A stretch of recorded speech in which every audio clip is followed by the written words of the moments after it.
brag on our kids and brag on our students and brag on your communities, because you all are doing great things. There are great teachers out there and there are great kids out there, and we should be proud of what we have.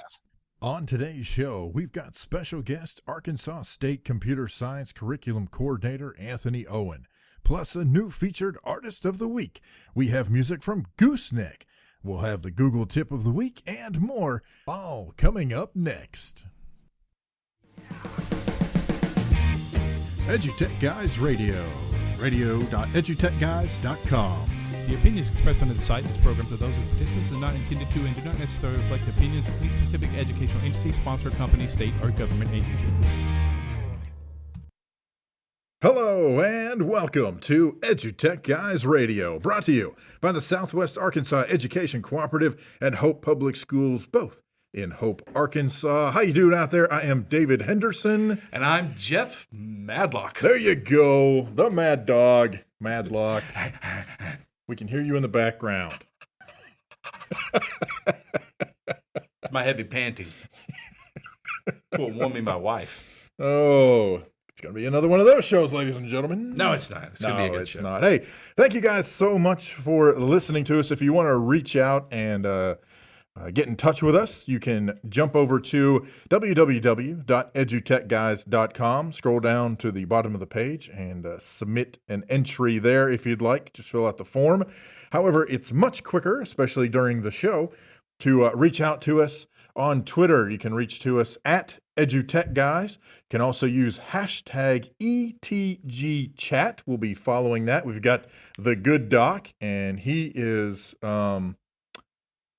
tweeting stuff out for us, and he is monitoring all of that, and so he'll let us know what's happening.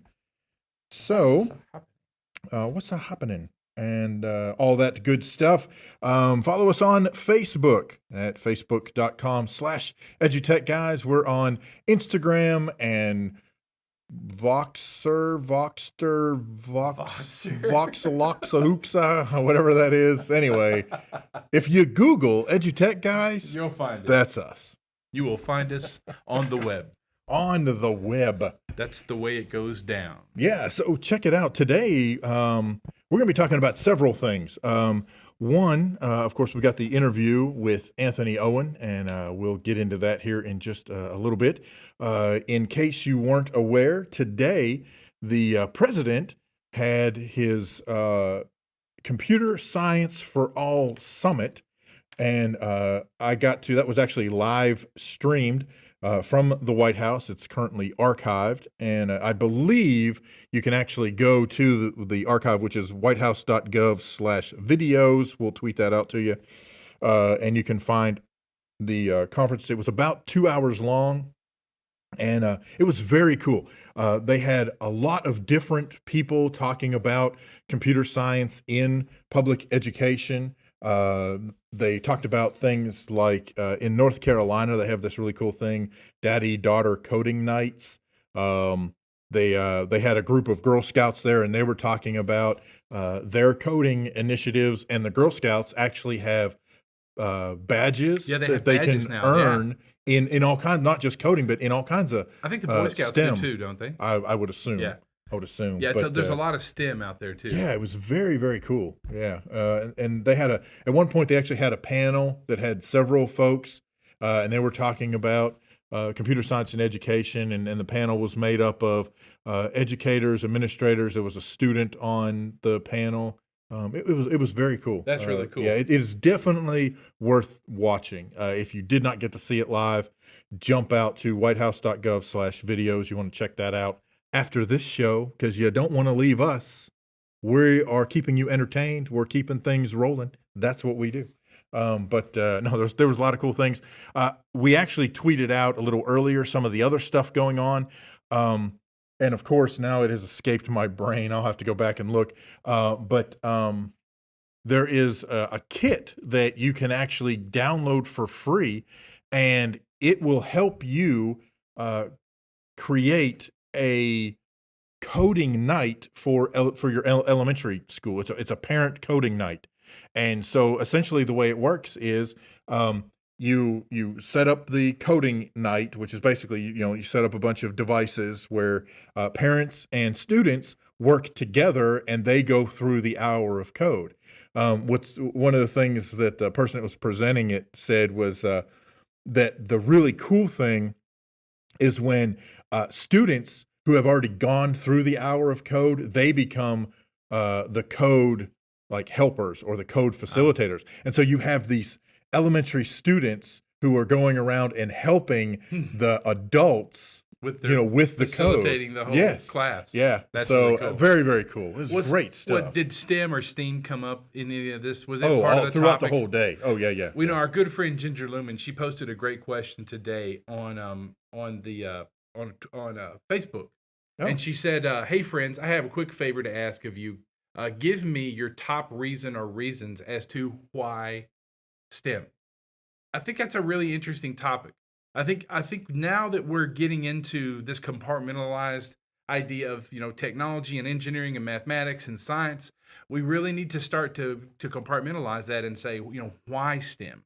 Why are we doing this particularly, so that we can make sure that when we get to the coding part of it, or to the science part of it, or to the math part of it, we can really hone in and get a better understanding of it. See, there's what's interesting is coding.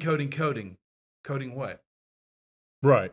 I mean, what am I coding for? Right. I mean, why am I coding? Right. Why am I Am I doing coding this? to make an app that does a specific thing? Am I coding machine level coding that's been going on forever to make car parts for a giant, robotic car? Right.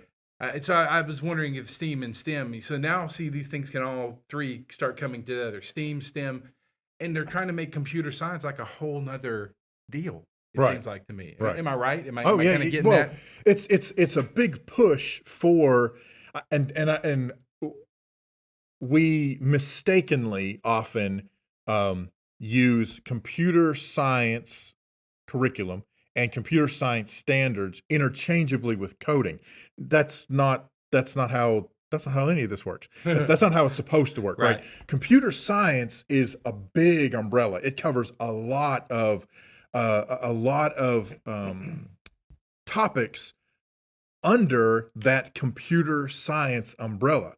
It's not just coding, it's the vocabulary involved, it's the thought processes involved, it's the different subjects that tie into the application of computer sciences. It's a lot like saying that it's to me anyway, from my perspective, it would be the equivalent of using the word science and pick one, I don't know, physics interchangeably, so that you're saying that all science is physics. No, there's all kinds of different sciences. Same thing with computer science.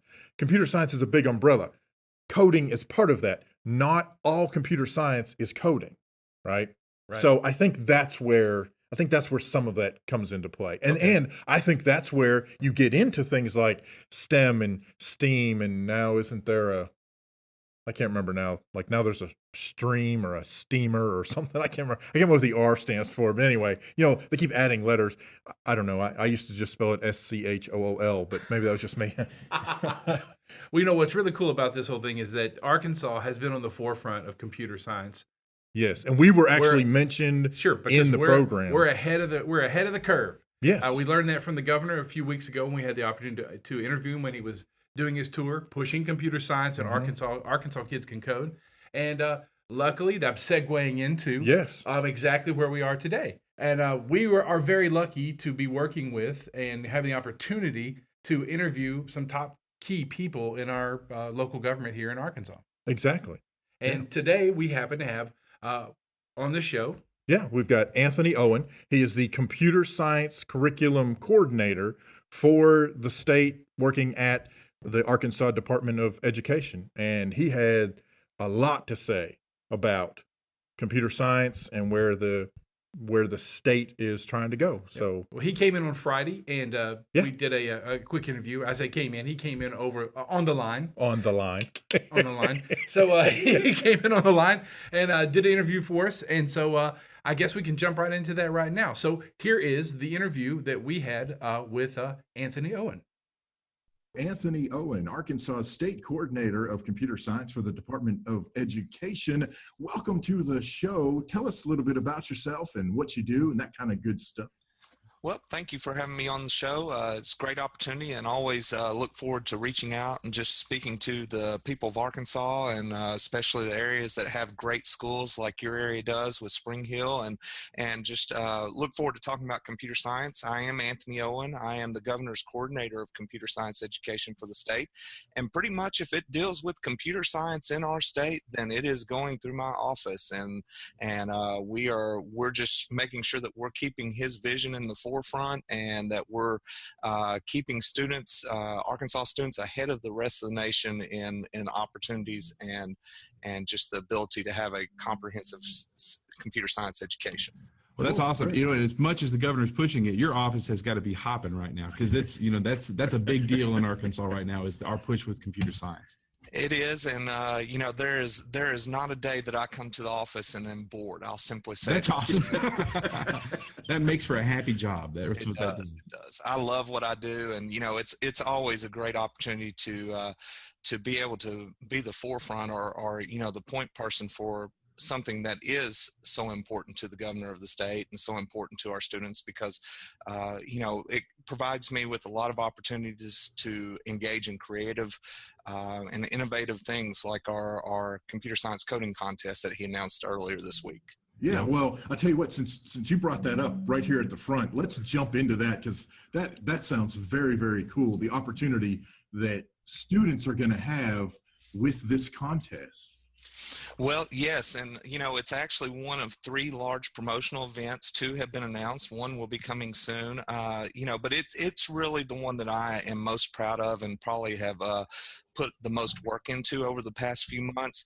Last year we were able to attract the Hewlett-Packard Code Wars competition to Arkansas coding competition, and we were actually selected as the 6th national site for that coding competition and the 9th international site. So it was a very big deal for Arkansas. Wow, here at Code Wars here.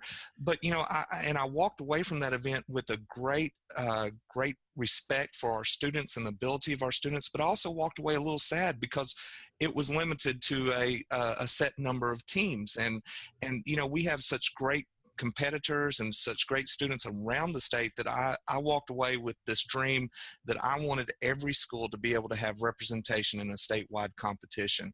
And so I started thinking about how we would do that, and I'll tell a little bit on myself. I grew up kind of a band nerd, if you will, and was always involved in the all-region and all-state competitions. And I said, why are we not going to use that model, or why would that model not work for computer science? So we started working on that model, and have found some great partners with Verizon. Verizon, when they came to me and they said that they were willing to sponsor it and write a $40,000 check, I said, well, that we will definitely turn that That's right. opportunity for scholarships on that. So, it is just a great opportunity for all of our schools and students from across the state to participate and have a chance in this competition. And the thing about it is that while my dream is to build out this at a state level and really have a great state competition, my dream is a lot larger than that, in that I want Arkansas to set the model for this competition. Oh, yeah. And I'm talking to national entities right now to try to have Arkansas's competition feed into a national competition and us set the standard for that. And we're talking to different sponsors and different organizations that would kind of take that on.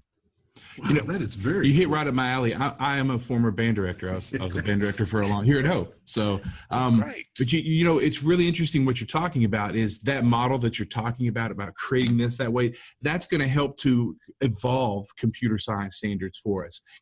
We're starting off with this first set of standards, and we know it's going to morph every day. It's going to change. But building that organization and that competition level is going to help the teachers and the organizers go, oh, this is where we're trying to shoot for. And that's a beautiful model to think of, all region, all state, and get every kid in every school involved in it. what, that's just wonderful. Well, once again, I'm happy that I have the governor's backing on this and the governor supporting this. And whenever I kind of pitched the idea to the governor and his office, he just, his face lit up and he said he was very excited about it. And I mean, it's just a great opportunity for our students in our state. And like you said, our state is learning from this process. We are in the forefront on this. There are multiple national entities that will go out and say and present on CS and talk about Arkansas leading the nation. And I'm constantly getting calls from other state departments and other state leaders about what we're doing and how they should follow us in this position, that we're getting that national recognition. But we are learning, and this does give us another opportunity to get feedback and to change our, to modify our understanding and grow in our understanding of CS and what our industry needs and what our student needs are. So this is just another piece of the puzzle. Yeah. Well, and so speaking of that, and we've been talking a lot about computer science and computer science standards. So to back up a little bit, at least in the way my brain works, talking about kind of building those foundations, talk to us about the computer science standards themselves that Arkansas is using and really how that ties into the big picture, into that whole puzzle. Sure. Well, we have a whole new grid of courses and K-8 standards coming online for 17-18. Currently, we're still operating under the courses that were developed for kind of this interim period, but which they're great courses. The Governor's Essentials of Computer Programming course and our Computer Science with Mathematics course are really the two courses that put us on the map. But like I said, we're growing in our understanding, and part of my work over this past 16 months was that I worked with Code.org on their framework for computer science, which is kind of a guidance document for other state entities of how they write standards and how they would implement a CS program across the state like Arkansas and other states are engaging. And through that work and through looking at the implementation of the current courses that we have, I knew they were great courses, but I also knew that we were missing a couple of aspects. We were very heavy on the coding side, which is extremely important, but computer science as a whole is much larger than that. There's information security, there's networking, there's hardware. It's not just the coding, it's all the aspects. So what we did was we brought in, we're kind of breaking the mold on a lot of things with computer science, is that I brought in industry specialists to help us write our state standards. So, by law, by Arkansas law, we have to have Arkansas educators help us write standards, and we want them because they're going to be the ones implementing it. Sure. We have never in any other content area that I'm aware of invited industry specialist into that room as we're writing standards, and it just was a no-brainer to me. We're trying to produce a product or a group of students that come out and feed Arkansas industries their needs. Why would we not have them in the room to help us identify what those needs are? So, we had great partners that stepped up to the plate, sent representation, helped us write those standards, the K-8 and the high school. We even brought in information security team from Bossier City, the Cyber Innovation Center, the NICERT division down there, which they operate off a Department of Homeland Security grant. They have $22 million that their total charge is to bring computer science to students across the nation. So they jumped at the opportunity to help us develop our information security standards. So it really, the standards, both at the lower grade levels and especially at the high school, are about building out a product, or and I hate referring to students as products, but sometimes we want to put students into the workforce that meet the needs of our industry and can meet the future needs of our industry. And so the two major components, that K-8 piece, which was adopted back in January, its main focus is to build that digital literacy and spark an interest in upper level computer science. Because if you look at our enrollment numbers from last year, and our enrollment numbers for this year have not been made official yet, so we don't talk about this year's numbers yet. We'll have those numbers late September or late October, excuse me. But last year we had 74% or 76% male enrollment to 24% female enrollment across the state. And that is a travesty, in my opinion, because there are many programmers out there of all genders, all races, and we need to make sure that our numbers are as close to reflecting our state population as they can. So, you know, when people ask me what my goal for that gender gap is, and I said, well, we're about 50% female and about 50% male. So that's kind of where I want to see the enrollment numbers. I don't want to discourage males, but I want to encourage more females to take the courses. So we're going to do that through that K-8 piece, or that's a component of assisting that, because if it's part of their normal education, K-8, and they see their mentor teachers, they see their teachers that they engage every day talking about computer science and how it relates to mathematics, how it relates to science, how it relates to PE even, you know, and they see those teachers engaging, then it becomes just normal for everyone. And what I like to tell people is when we make computer science normal for everyone, it becomes abnormal for no one. And so we're trying to grow that high school and close those high school enrollment numbers in those underserved populations through making it a normal part of that K-8. And then that 7th, 8th grade coding block that will come in place next year, we're hoping that really sparks the interest of our students, and they go out on their own after that coding block, and they really hit those online free courses like CS Harvard 50 or Harvard CS 50 and the multitude of other free courses online that they can access and really teach themselves a lot of advanced computer science. And that was really at the high school, the reason at the high school that I fought so hard and the state board accepted adopting those high school courses with no prerequisites. Because, you know, if you have a student that takes that coding block at the 7th and 8th grade and they get that interest and they go home and teach themselves a lot more than those entry-level courses at the high school level cover, what is the best way to kill their interest? To make them set through all that stuff they already know. And so we're going to allow schools the opportunity to look at their students and consider the abilities of their students that they want, anywhere from those entry level all the way up to our new internship and independent study options. See, that's awesome. You know, Arkansas is right on the precipice of showing what the rest of the world already knows. We're going to do it. Is that and I hate to make it sound this way, that post-secondary is not necessarily needed. We can start turning out workers from our public schools, you know, right now. And that's going to be really awesome. But what's really interesting, I have a lot of coders that are out there, former students, and, you know, and they call all the time and say, hey, with the new GPS this and with the new this and this and this, and, you know, they're kids that, you know, went through high school, found coding on the outside, and now we're giving them that opportunity to find it 5 or 6, 7 years earlier than they did previously. And I think that's a really big push for Arkansas. That's going to really, you know, make a big statement for us. And, you know, so the governor has several initiatives, you know, regarding computer science standards, like, you know, Arkansas Kids Can Code and all the other stuff.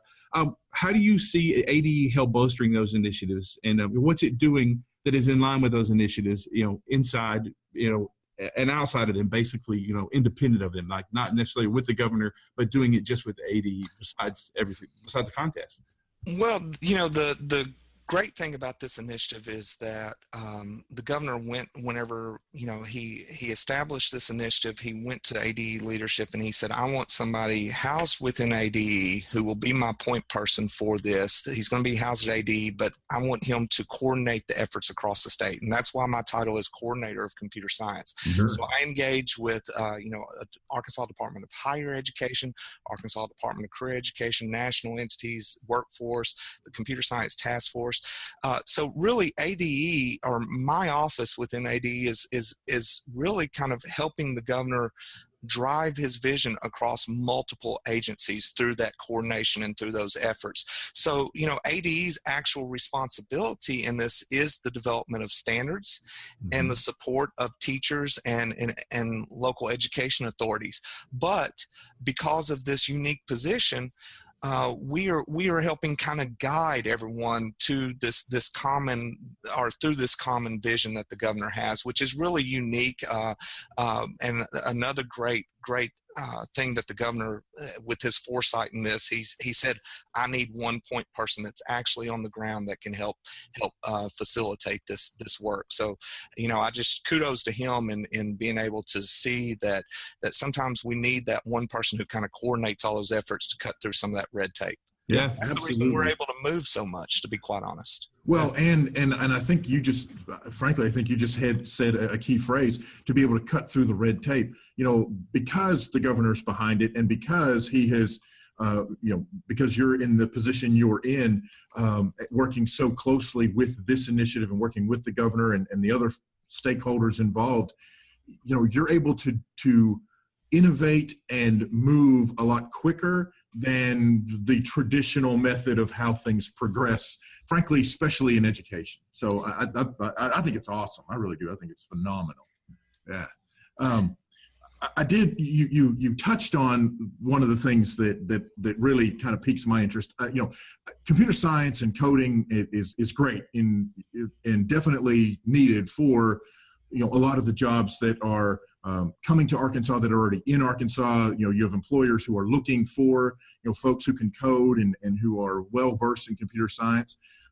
But as you had mentioned, working with CTE, which is a career technical ed, and some of the other folks, computer science, the big umbrella, touches a whole lot of industries that a lot of folks don't necessarily, think of. So that's kind of one of the things that I'm curious is, kind of what's your take on how these initiatives are helping students see how computer science is tied into things like agriculture, art, public service, where they might not have thought, oh, yeah, I didn't really think of it that way before.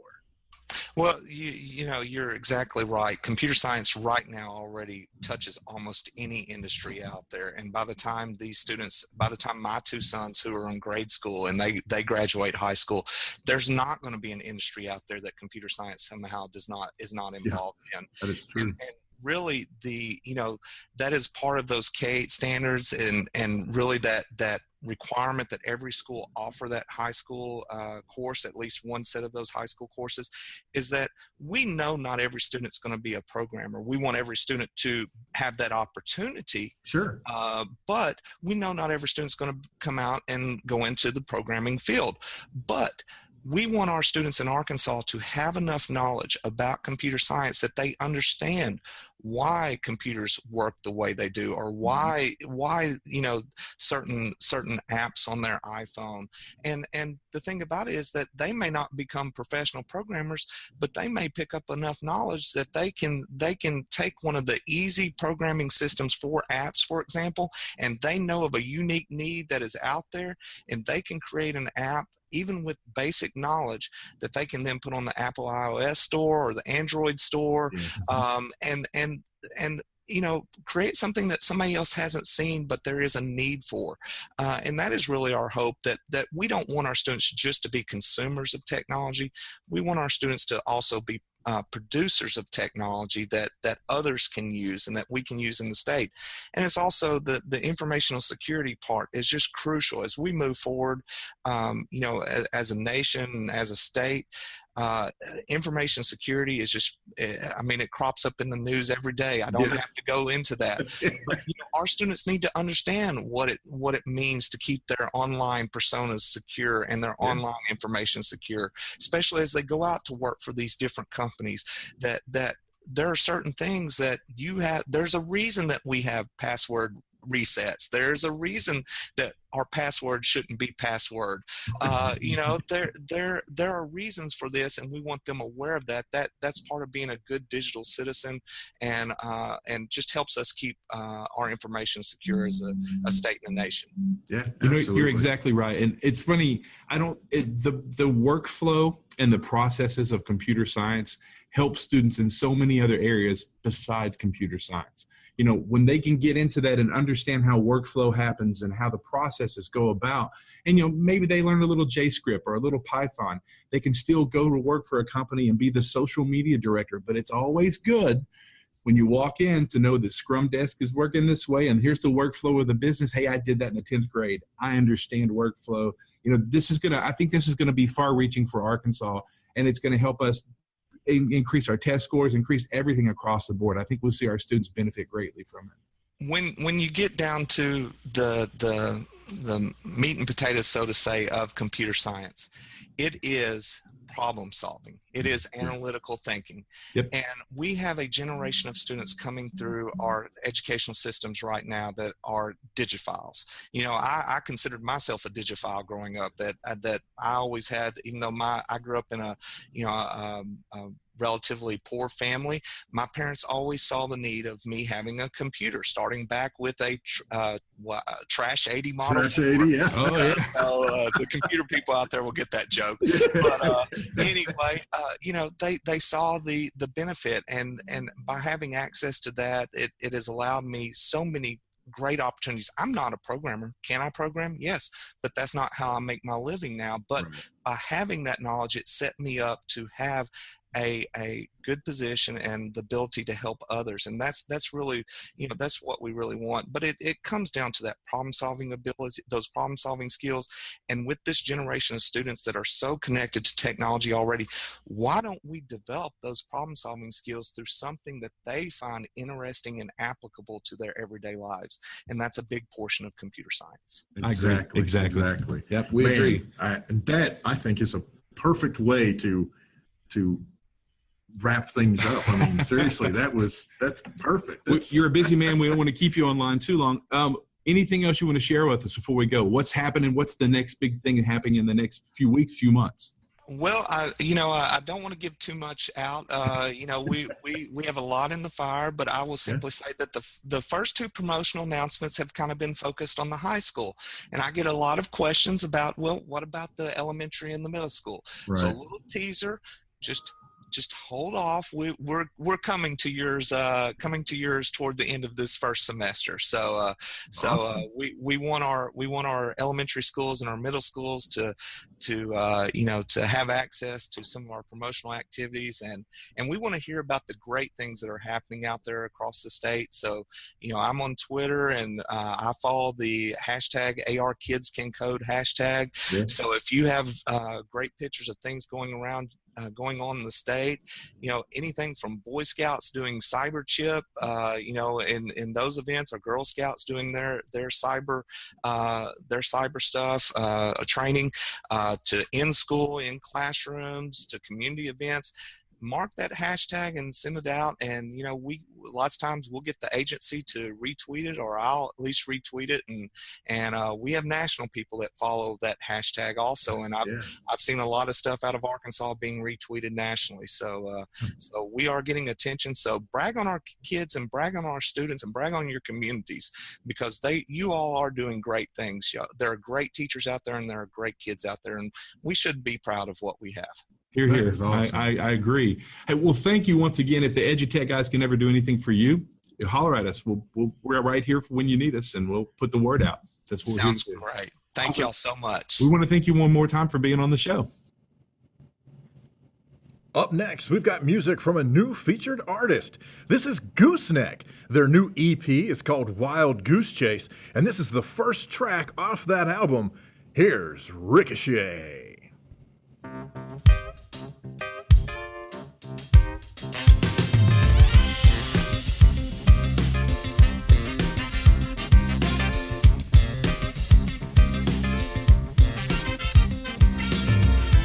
Never seen you look so great. You lost all the breakup weight. Getting back into the game. Make him jealous, make him pay for the big mistake he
my part till you see me in a different light.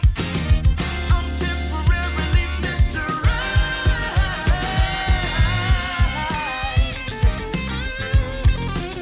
Oh yeah. Yes, I am.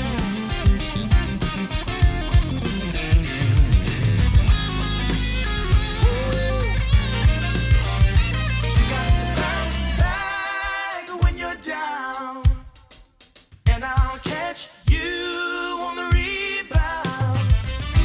You gotta call me when you're ready to play. You gotta bounce back when you're down, and I'll catch you on the rebound. You got to call me when you're ready to play. I'm your ricochet, yeah. Said I'm your ricochet. I'm your ricochet, babe. I'm your ricochet,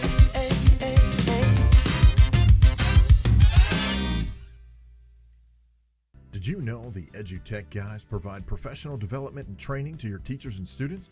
We offer workshops in podcasting for the classroom, Google Apps for education, Google Classroom, social media outreach for schools, and much more. We also provide live online coverage for your conference or event.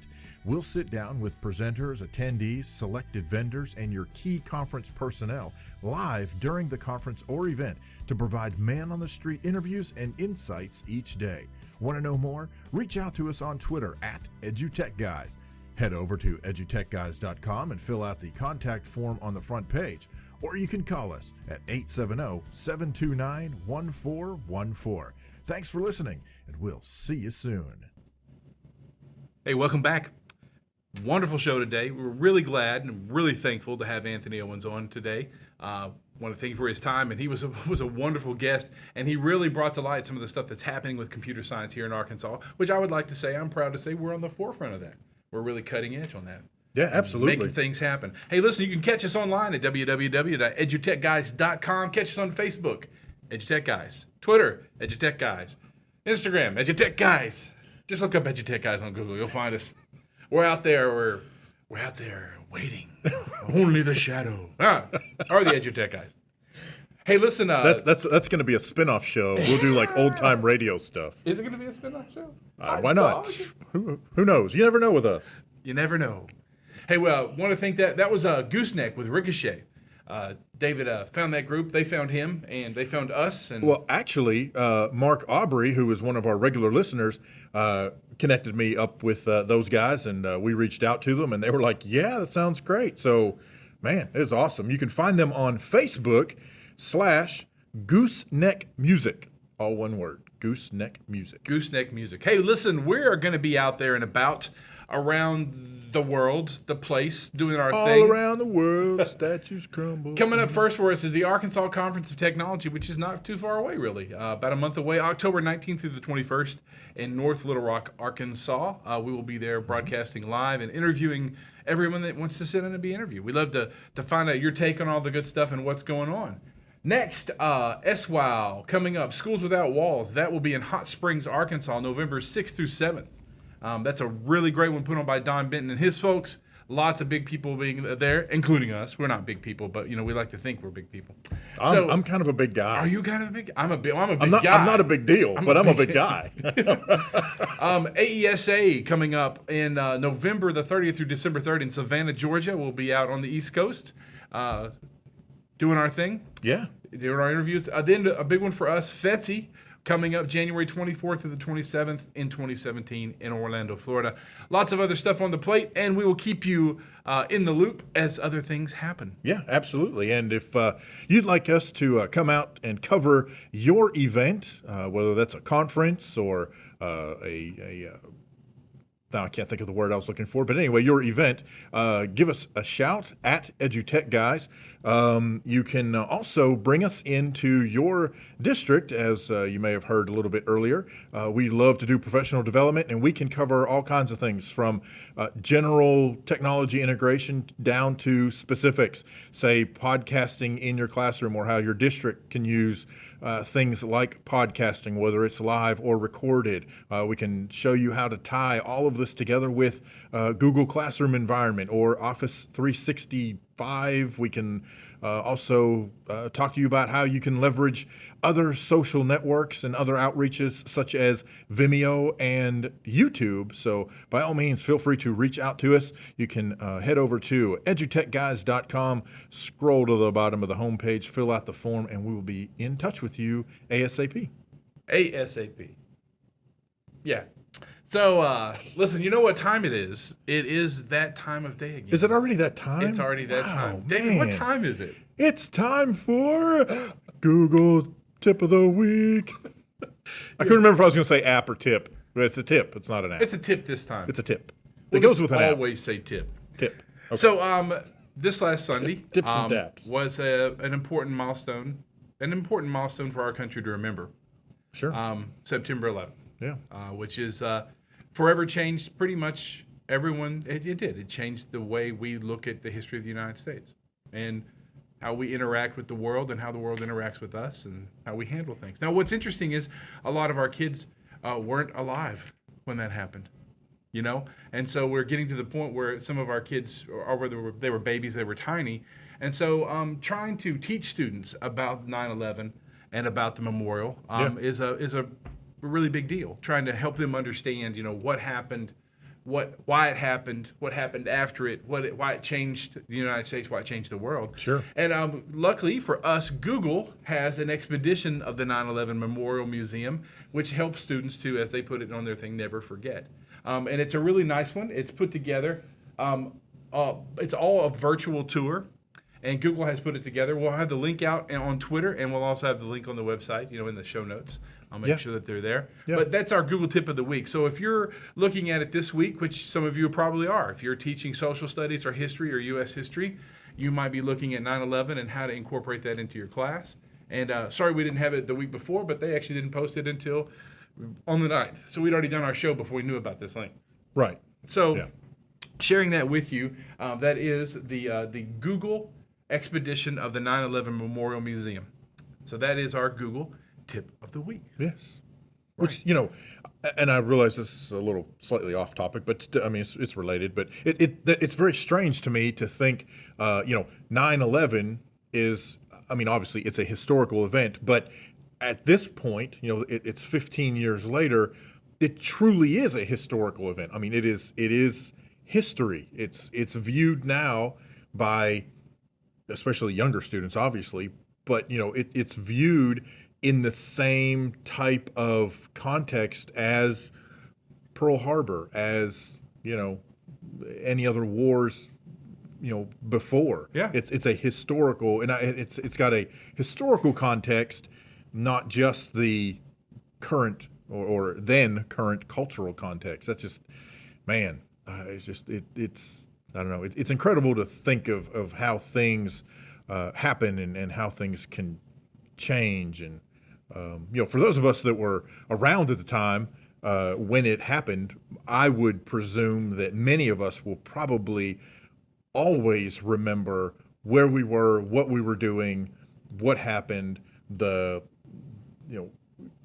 feelings that were associated with that initial confusion and the misinformation that was coming out in terms of, you know, at one point, you know, there was a lot of talk of the White House being under attack and Congress being under attack because nobody really knew what was happening. Everything was such, you know, in such a panic. And then, you know, of course, the things after. I will tell you the thing that sticks out the most for me about 9/11 is coming home that afternoon from work, and by then, of course, they had grounded all planes and everything. And I distinctly remember looking up at the sky, and it is perfectly blue. As it turned out, there were not any clouds anywhere.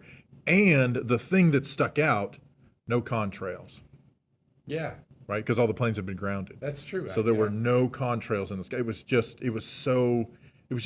was a very weird feeling. I guess I very never thought weird. of that. Yep. Yeah. Hey, well, listen, Anyway. there it is. Google has a wonderful 9/11 virtual tour. Yeah, that's awesome. And that's our Google tip of the week. And you know what? That's our show. Okay. We're pretty much we're running out of time here. This is our new format. We're going a little shorter, so we are one song short today, but that's okay. We'll catch up next time and play 3 songs. So It'll just be the radio show. it'll just be the radio. We'll just play all songs. There you go. Hey, listen, it's been a great show. So we're gonna get out of here. I'm giving David. He's giving me some direction. Yeah, he's giving me a hand signal. All right. So Anyway, listen, I'm Jeff Madlock, I'm David Henderson. and we'll catch you next time on the EduTech Guys. You've been listening to EduTech Guys Radio, radio.edutechguys.com. The opinions expressed on the site and its programs are those of participants and not intended to and do not necessarily reflect the opinions of any specific educational entity, sponsor, company, state, or government agency.